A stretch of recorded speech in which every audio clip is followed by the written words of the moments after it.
keamanan cyber dan teknologi digital ya Mas.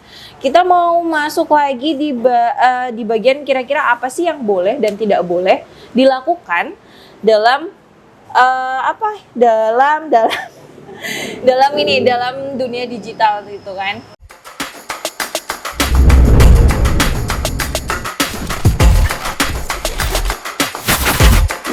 Podcast Polda Jogja.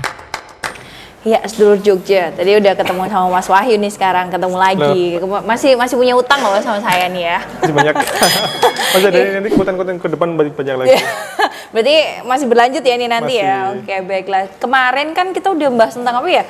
Tentang data pribadi ya, akses data ya. Informasi kebocoran ya, juga. Ya, gitu, kebocoran informasi. Dan apa sih yang boleh dicantumin informasi kita di dunia digital, apa yang boleh, apa yang nggak boleh. Nah sekarang saya mau ngobrol lagi nih tentang itu nih, ngobrol lagi nih masih tentang security cyber ya. Kalau kemarin nih Mas nih kan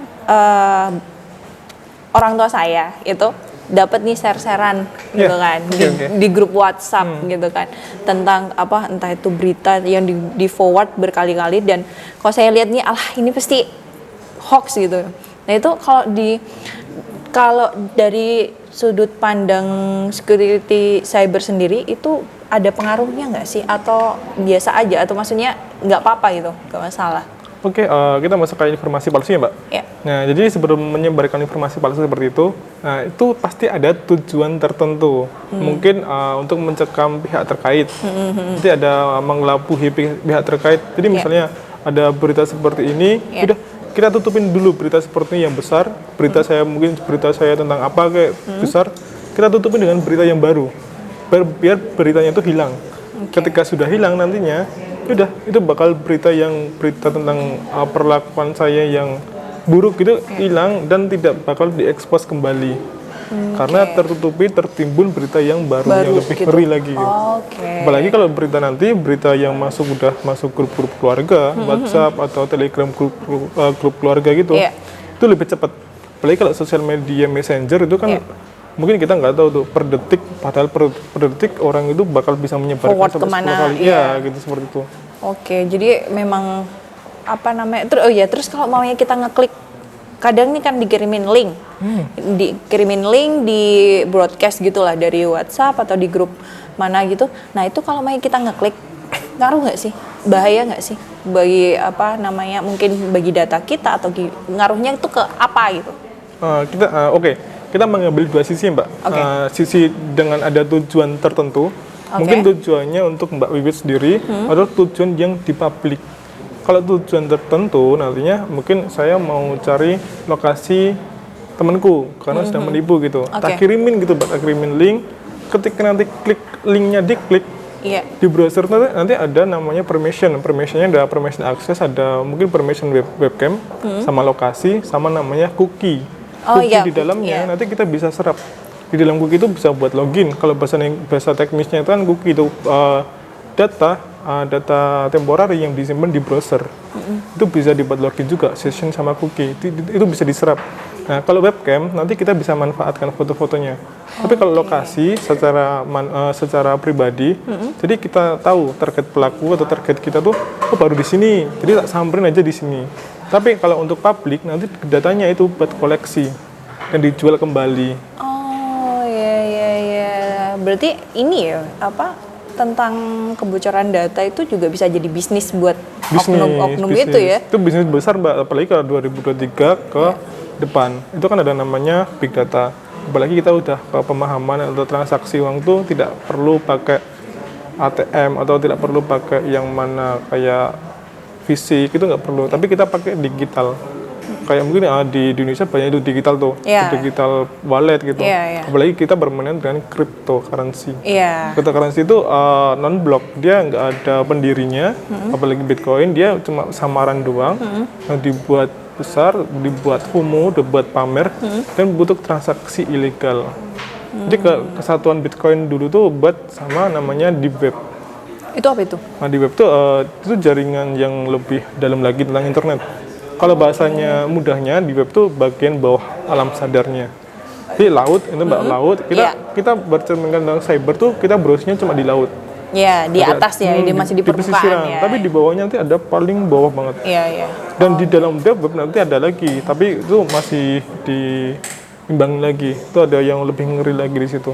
Itu semua ada transaksi paling ilegal.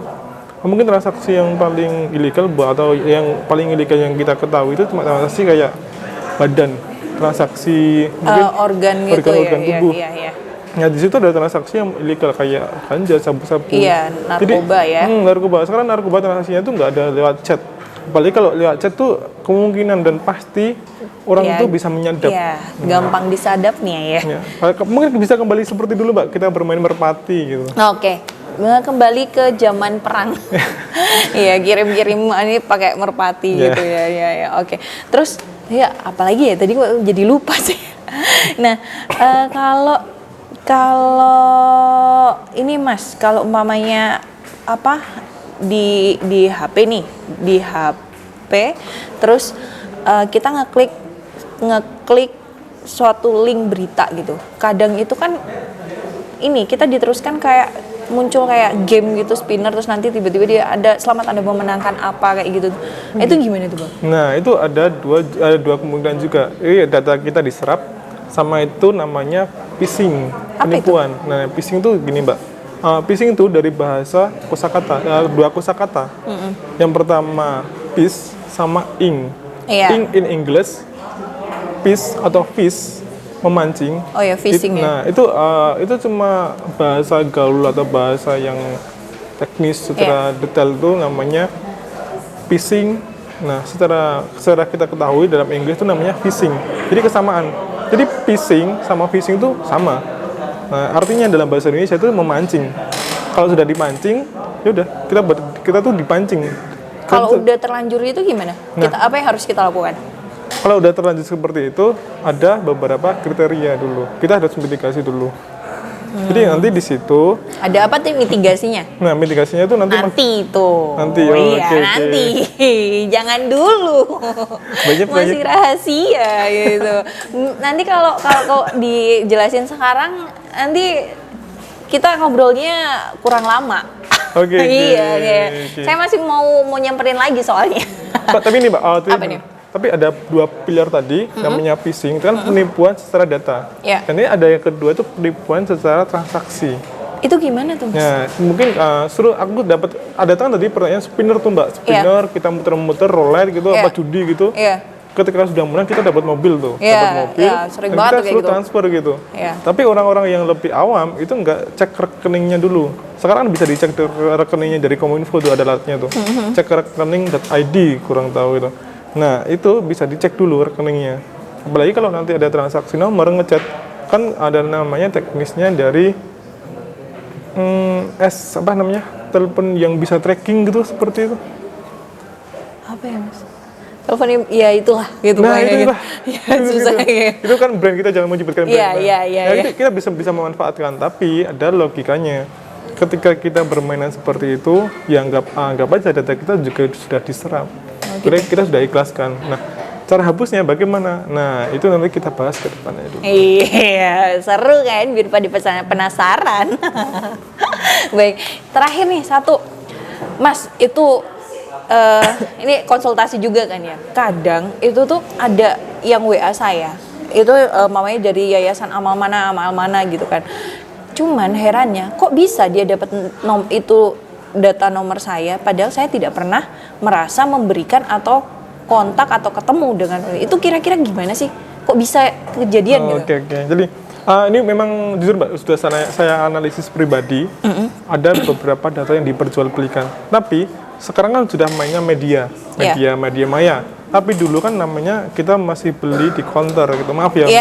Iya, di counter nulis nomor. Nah, nomornya itu ditulis dan ini memang diperjualbelikan. Tapi nggak tahu, aku nggak mau menyebutkan ini yang mana. Dan itu sudah pasti saya analisis beberapa data itu sudah ada.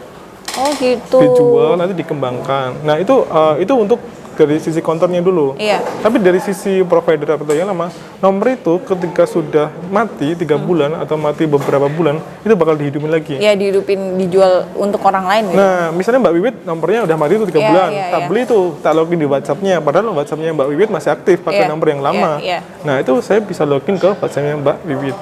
Terus tak buat, oh ini orang yang cuma beli nomor, tahu-taunya, wah ini tak manfaatin aja ini kesempatan ini kesempatan banget ini, jadi tak buat penipuan.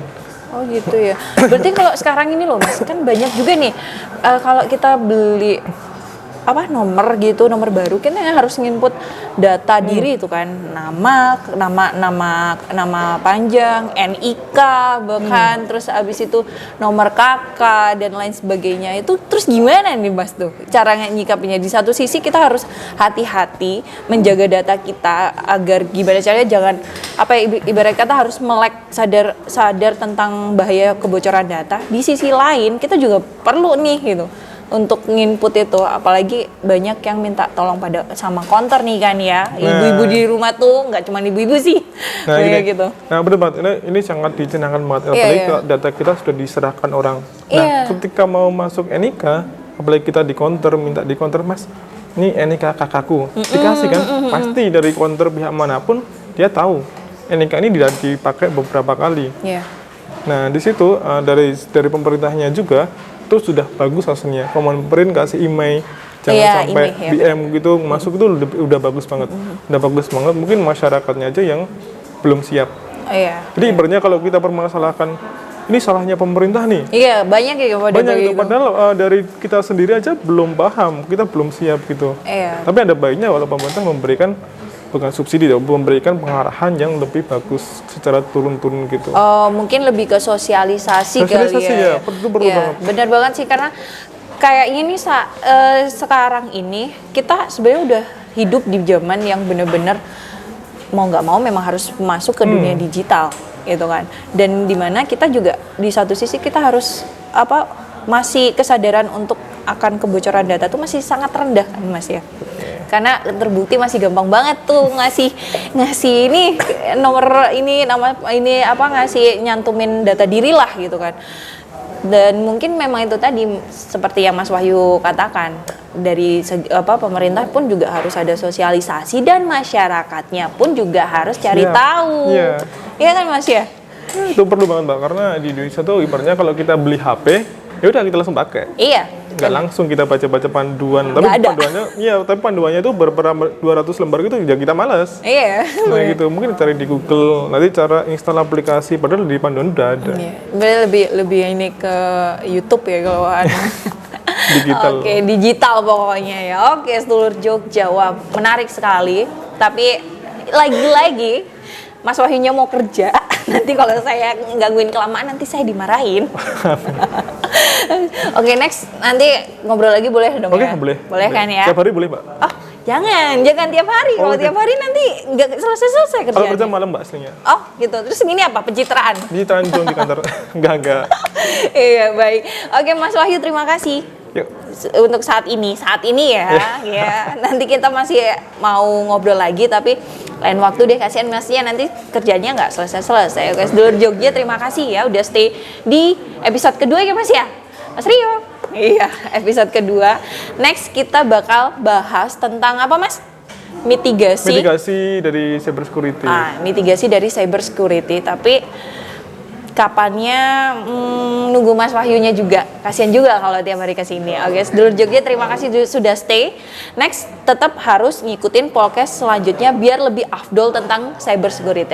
Terima kasih sedulur podcast. Sampai jumpa.